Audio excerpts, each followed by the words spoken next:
Welcome to Unconventional, where women play by their own rules. I'm your host, Desiree Wodicker, and today I have my lovely business baddie friend, Brianna Mesquit, also known as Bree. She is the founder of Rebel Wax, also the host of her own podcast show, The Rebel Show, a mom, entrepreneur. She is doing everything, y'all. So Bree, welcome to my show. I'm so happy to see you. No, I am so happy to be here. I'm honored that you asked me to be a guest. And you said it spot on. Like we play by our own rules. So, Yes. Yes, it's totally. And I've been really excited to have you because our show is really about like it's female empowerment, business baddies meets kind of martial arts because you know that I'm a professional Muay Thai fighter and also entrepreneur, also mom, and like there's so many synchronicities between fighting and the real world. And so I definitely want to express that here. And you are an amazing human being. oh, thank you. So, yes, last time I saw you, that was in 2024, summer of 2024, and we were at Operation Black Site. You were there with your husband, Chance, right? Yep, yep. And that was a whole experience. And then I feel like after that, we saw each other at Bedros's mastermind. And 2024 was like a huge year for you. Like you had so much going on. So share a little bit about that. Like what was going on when we met, like in the end of that year?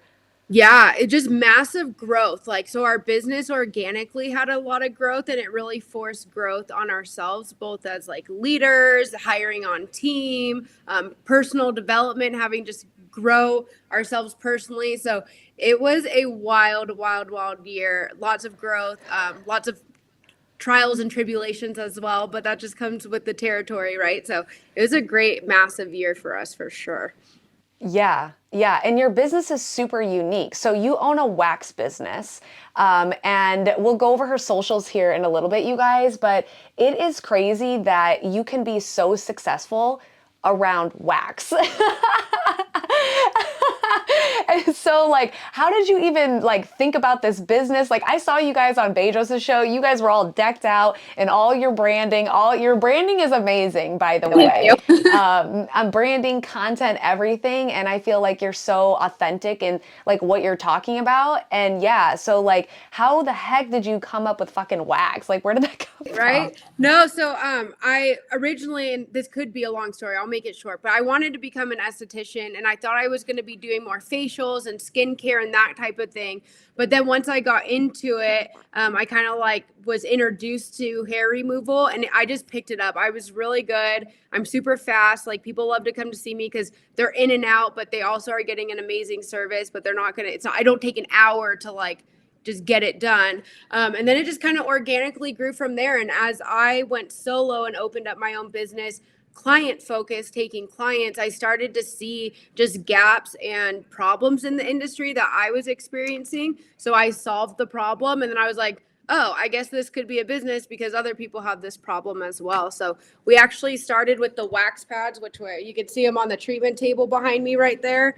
That Yeah. was my first product. And then it just organically grew from there into us creating our own wax brand, education, coaching, mentorship, all of it.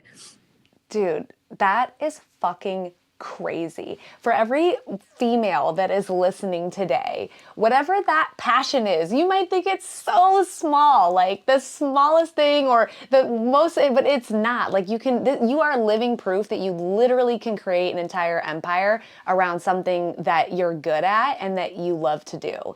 Yeah. And that is huge, right? Because I think like a lot of women are still trying to figure it out. Like I have my sister right now who is in the beauty space. She loves fashion. She loves beauty. She's been doing eyelashes. So eyelashes are her thing. And I'm like, girl, if you really put yourself into it, like you could create an entire business, huge revenue from doing freaking eyelashes. Like it's literally crazy.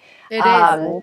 Where did you learn how to like so like there's a lot of vertical, a lot of moving parts that are going on with you. Like you have your client facing business, you have your coaching business, you have a product business, which is first of all sourcing out manufacturers and all of those things. Like how long did that take you to get to where you are?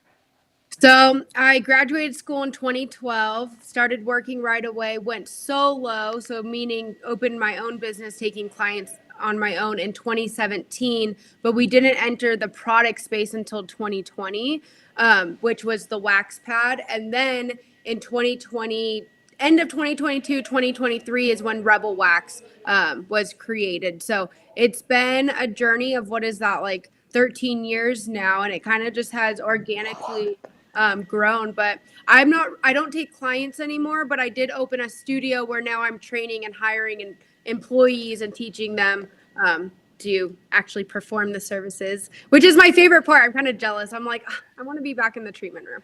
It was more fun.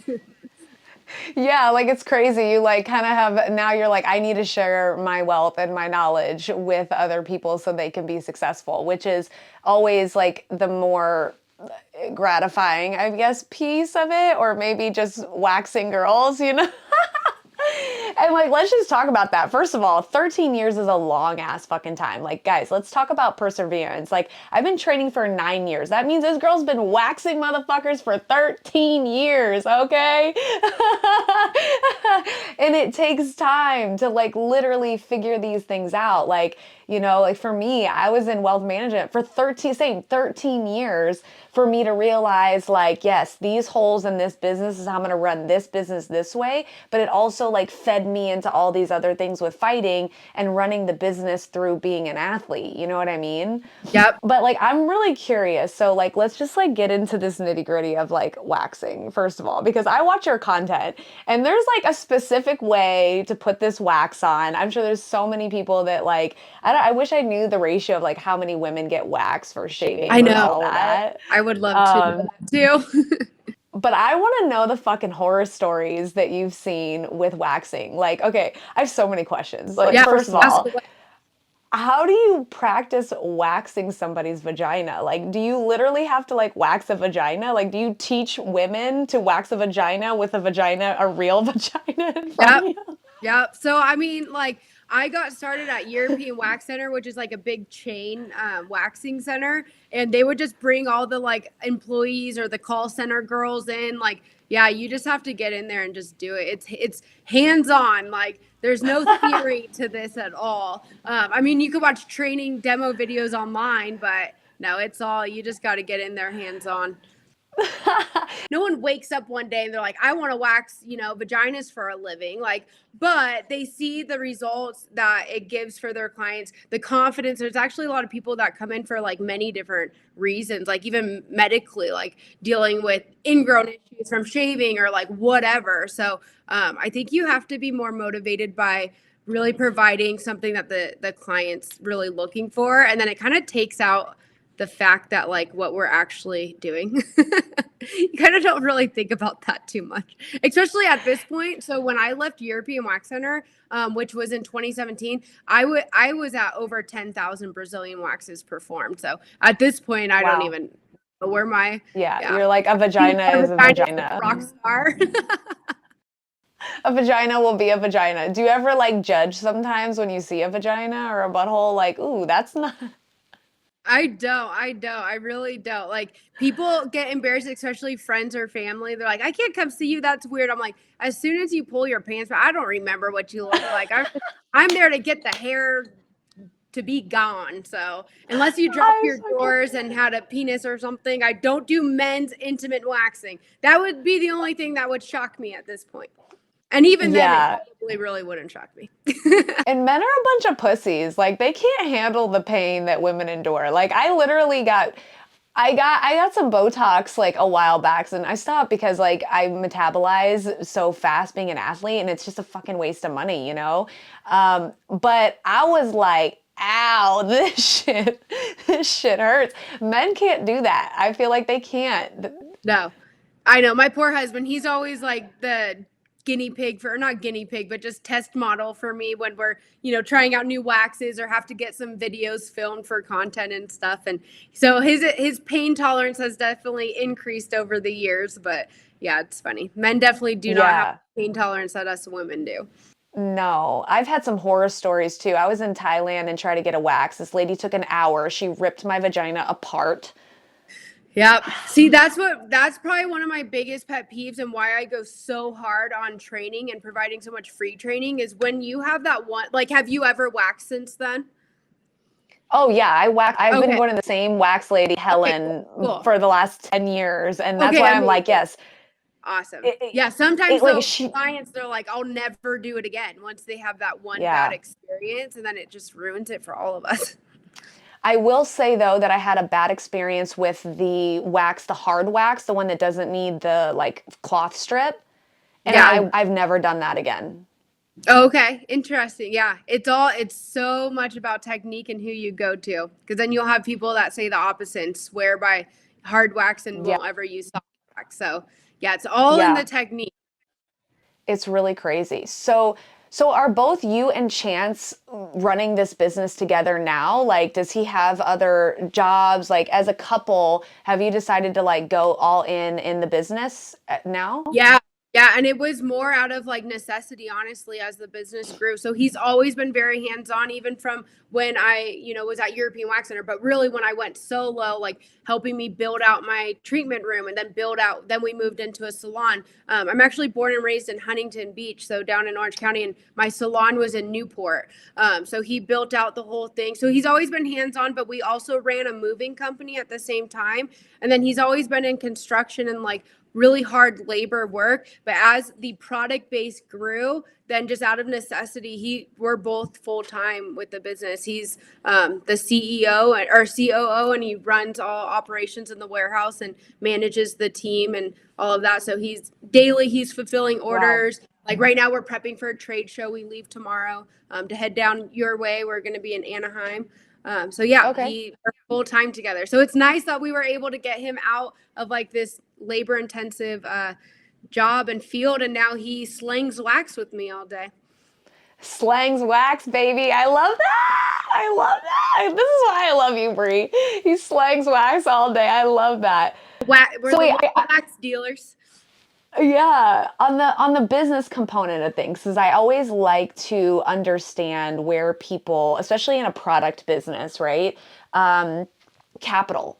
So obviously we need to make the right moves from just a management standpoint. We need to make the from a brand standpoint, lead magnets, how we're actually getting business. But in terms of like funding and capital and all of these things, like explain how and when it's appropriate in a business like this. Let's just say other women are wanting to start a lash business or they're somewhere in the beauty field, and it doesn't seem like maybe they're looking for, not a huge amount of capital, 25,000, 50,000, something like that to get business up and running. Where do you go to find stuff like that? And like, that's a very scary thing to like take on a loan, to run a business and all that stuff. Do you think that you had a lot of things figured out first before if you did that, or what did that look like for you? So not on the product side. The product side's a much different story, but just going solo and opening up my own studio, I had nothing. We actually sold most of our belongings, moved out of the house that we were renting, and we moved into a trailer. So literally, Chance and Wow.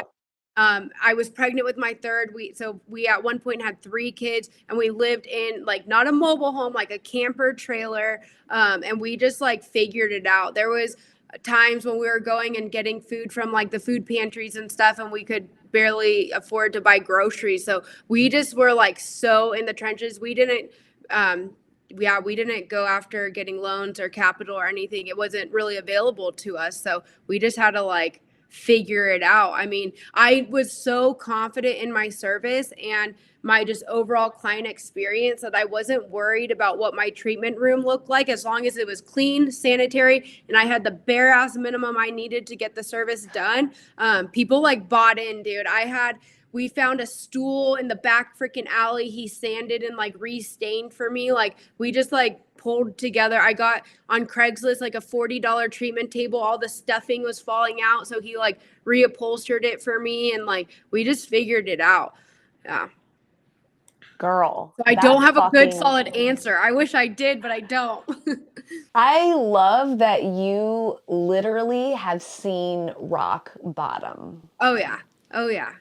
Like that's something that you cannot ever take away from someone. It does something to you as a person, as an entrepreneur, when shit has just gone to the trenches. And you are living proof of like, if you just keep going with what it is that you have, at some point, you are going to see the light, you know? For sure. You just can't give up. Like if you have that passion, that fire in your belly, like you just got to go after it. Cause then I think also some people jump into it thinking it's all glitz and glam of entrepreneurship, and it's not. It's on the daily, it is ugly, it is messy, it is fucking hard. Yeah.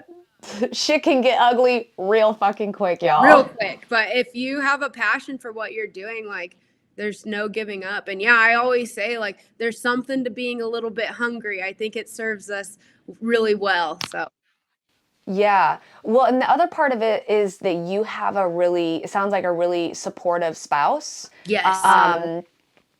And on top of it, you guys aren't afraid to get dirty, which I think are really key qualities to being an entrepreneur. Like you said, like he went out there, you guys got stuff off Craigslist, he repurposed things, you know, you did the actual physical work to things. And I think a lot of people don't have like just necessary skills, like especially women, you guys. You have to learn how to do drywall. You have to fucking learn how to nail and screw and all of these things. Like these are legitimate qualities that you need to have in order to be successful as an entrepreneur. I feel that. Yeah, no, it's so true. And like, I've definitely learned a lot from watching my husband, but if I didn't have him doing those, like, there's just, yeah, it would have been, I think just because of who I am, like, I would have figured it out, but we would not have gotten to this level. I don't think at all, really, or this quickly. Yeah, it's choosing your spouse and your partner is absolutely crucial, especially as a female entrepreneur. I really, really believe. Yeah. Even more importantly, and I was just having this conversation with Gaston, with my boyfriend, like, I think even more importantly, it's important to find a spouse that you can do hard shit with. Yeah. Because we have hard shit all the time. We truthfully, we got into a little argument a couple days ago, and it was about Brie, the dumbest fucking thing. Like when we look at what the things we've accomplished together and the problems that we've solved together versus like this little issue. And after we like came back together and did everything, he was like, I'm like kind of, and I felt kind of embarrassed because he was like, man, he was like, we're really good at doing hard shit together. And like, this was so stupid and minuscule that we got into this argument. And I was like, yeah, you're right. Like, we both need to do better. You know what I mean? But every single day, this morning, even, you know, we got into a cold plunge at 7 this morning. And I say to him all the time, hey, I love doing hard shit with you. Yeah. That's, Yeah. I feel like finding a spouse that you can do things that do hard shit with is probably one of the biggest gifts that you can find in someone. Because if you find a man that just like buckles down under pressure or buckles down, you know, when things get hard, like you guys, you know, unfortunately we are women and we look to men to lead. And I can say that as like an alpha female, as a professional fighter, that we truly do look to men. Ultimately, it doesn't matter your personality type as a woman. If you are with a man, spouse, you know, monogamous relationship, like you are going to eventually look to that man to lead. yeah, 100%. And so if that man is not doing hard shit in a good way, like, ooh, that's a red flag, baby. Oh, huge run. Yeah. Run, Yeah. No, definitely. run. There's something because I would consider myself definitely an alpha female too, and having a spouse that can handle that and like also check me when needed. Not many people can do that. It's good. But I think also like at the root of it, you guys have to be on the same page with the growth path and the goals that you have. And like the path and the route there may look different, but if you both have to be growth minded. If one person outgrows the other, it's over. It's done. Yeah. Yeah. And I've seen that time and time again. I mean, I grew up in Missouri and like a lot of friends that like grew up, you know, in the same high school, known each other for so many years, have been married out of high school, out of college, and now they are breaking up. And I noticed like you can see it too. Like you can see when the shift has changed and this person has grown here and they're two completely different people. Like Yeah. Completely. My grandma always told me, Des, you're going to be a different woman at 25. You're going to be a different woman at 30. And you're going to be a different woman. You're going to have different thought processes, how you approach things. Like 5 years ago, I'll cuss a motherfucker out. I mean, I'll still cuss somebody out for sure. But now I am absolutely less spicy than I was back then. Yeah. So, Yeah. I want to shift gears here and talk about because I know we don't have a ton of time, but I always, like I said, I love to mix martial arts and the foundations of martial arts with real life. And when I met you specifically, like we were doing hard shit. We met at Operation Black Site, which you guys is a 2.5 day event where we are teaching hand-to-hand combat. We're teaching weapon handling, search and rescue, and you're learning from like the top individuals that specialize in these spaces, specifically for entrepreneurs, which Bree and Chance are entrepreneurs, learning how to protect yourself and protect your family. And I'll never forget fucking climbing that hill with you.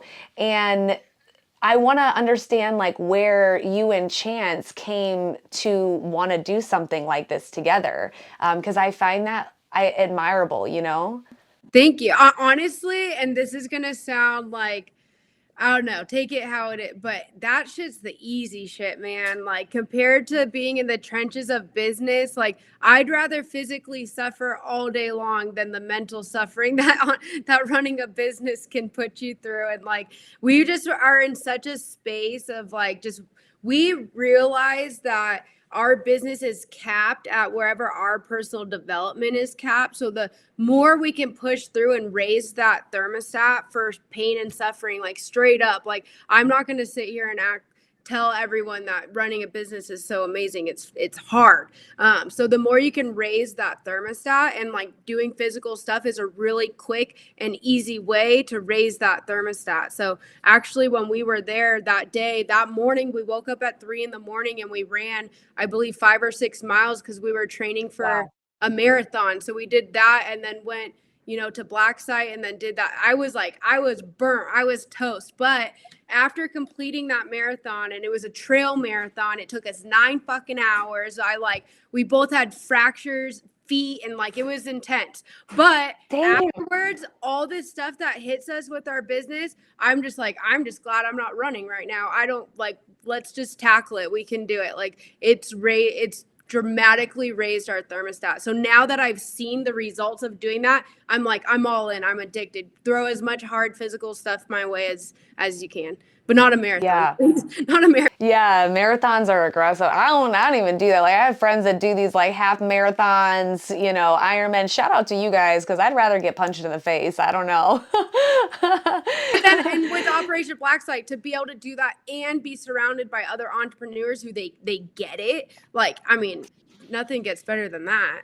Operation Black Site, I feel like they're doing something really beautiful because that's my world, right? And teaching people to feel confident in their physical abilities and feel confident while they are in a situation if they need to protect themselves. And it is highly, highly underrated to know how to do these things. I had a little girl come in, one of my son's friends from school, and the mom and dad came into my gym on Saturday.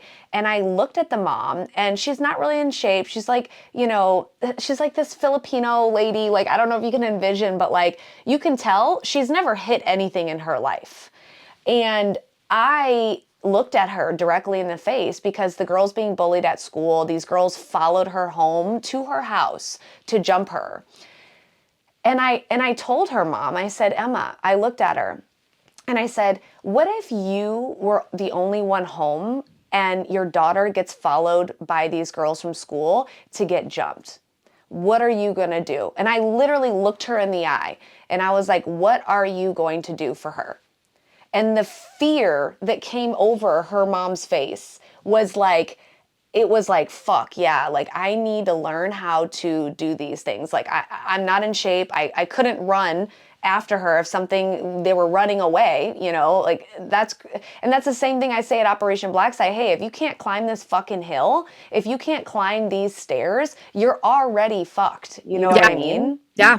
Yeah. So doing hard shit putting yourself through physical, challenges, all of these things have a direct correlation with how you do business, what your relationships look like, how you parent your children. And yeah, there's not enough parents out there that are showing this kind of physical example, and it's not the only thing. Like, I bust my ass in the gym and my 13-year-old can be the laziest. And I'm like, I show this kid what grind and hard work looks like every day. Why isn't he doing the same? But, it'll happen over time. So the mentality part of it is huge, right? Same with fighting. If you don't have a good mental game, if you don't have a strong mental game, you could break. I mean, my coach told me at one point, athletes, they break, Bree, from the locker room warming up to the ring or the cage. And this is like the most important part because it's a waiting time. And in that waiting time, your mind can go to all of these different places, self-doubt, all of these beliefs that you may have. Did I do the training enough? Did I do my cardio enough? All these intrusive thoughts go through your brain, and you can break between wrapping up them fucking hands to going into that fucking fight with somebody.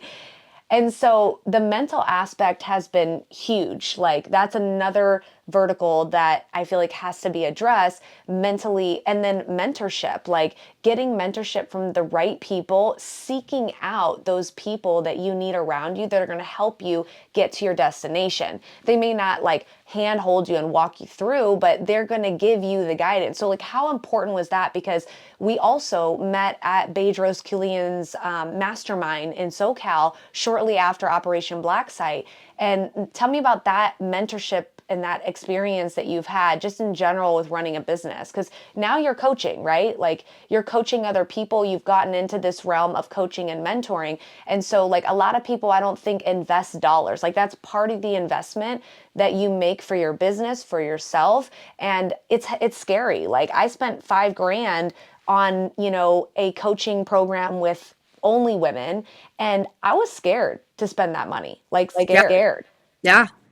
Yeah. No, it's intense but it's amazing. So with Bedros, we got started coaching with him. We're going into our second year, and like, I don't know, his pricing, it's scary. It was scary to wire over that money. But what I noticed was, as soon as I did, we actually started taking massive action that day before ever having talked to him. It holds you to a different like level of accountability, for sure. But then also it's like, and he says this all the time, it helps you pay down that ignorance tax. Like, I really am a big believer that there's mistakes that should be made because that's where the learning lesson comes, and that it's kind of hard to learn the lesson with avoiding certain mistakes, but there's other mistakes that can really put you under, and like, they're best to avoid.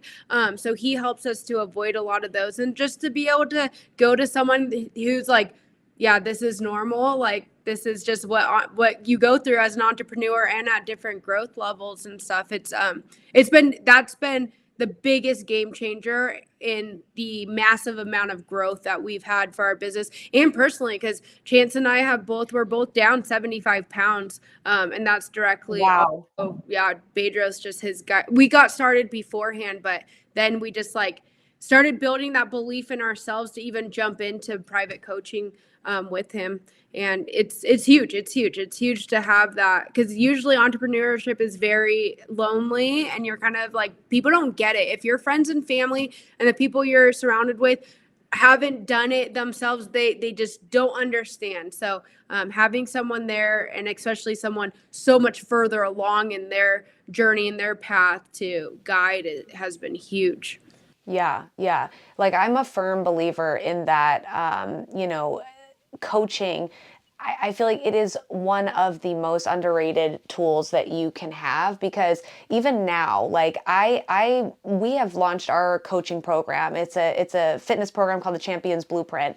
And we launched in January. We did very well on our first month, and now we're trying to keep up with the momentum. However, it's an interesting space, like online coaching, all of this stuff. There's a lot of components to it. And I found a really good sales team that I was like, you know what? I feel like I have all of these pieces that are here, and I've put the foundation in, right? Like if you were to like put it on paper, there's stuff and it's there and it's been built out. Now it's about funneling and channeling all of these things and not misstepping along the way in a dramatic way that could affect your business. And I was like, fuck it, we're gonna hire them. And I think this is like the next step that we need to take in order for us to be successful. And it costs money, it costs money to do that. But it also is like, if we're inhibiting growth if we don't find the best, most efficient way to get to our destination. Yeah. Yeah. And so I think that it makes sense to make an investment like that. Like for you put in the time, you already know the craft, you already know the business in a sense, and you've already created the foundation for yourself. So you're like, at that point, you're like, okay, now I need help to take this to the next level. Yeah.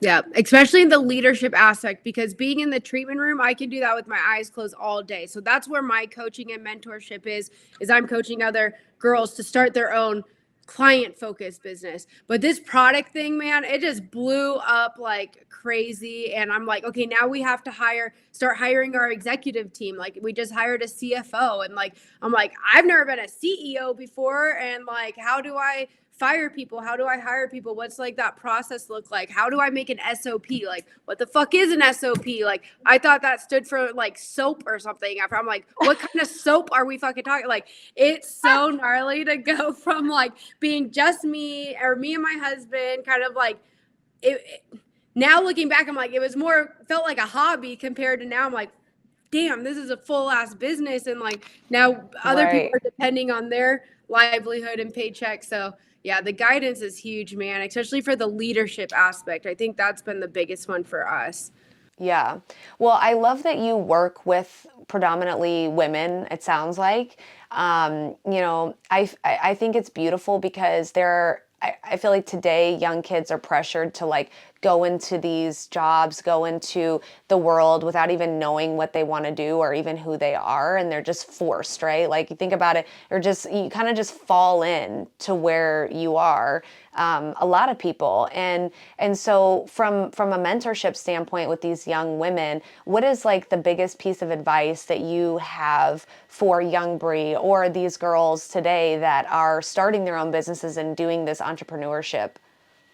Yeah, I say it's all starting with the personal development and the mindset, because you can take that anywhere, whether this is like their long-standing career that they want to continue with for life, or if they want to switch gears, like who you are as a person, you can take anywhere and you can plug that into any career path. So I think it's silly to sit here and like, I love having short and long-term goals, long-term as well, but you also have to be flexible. I always say it's like a birth plan. You have your ideal, right, of how you want your birth to go.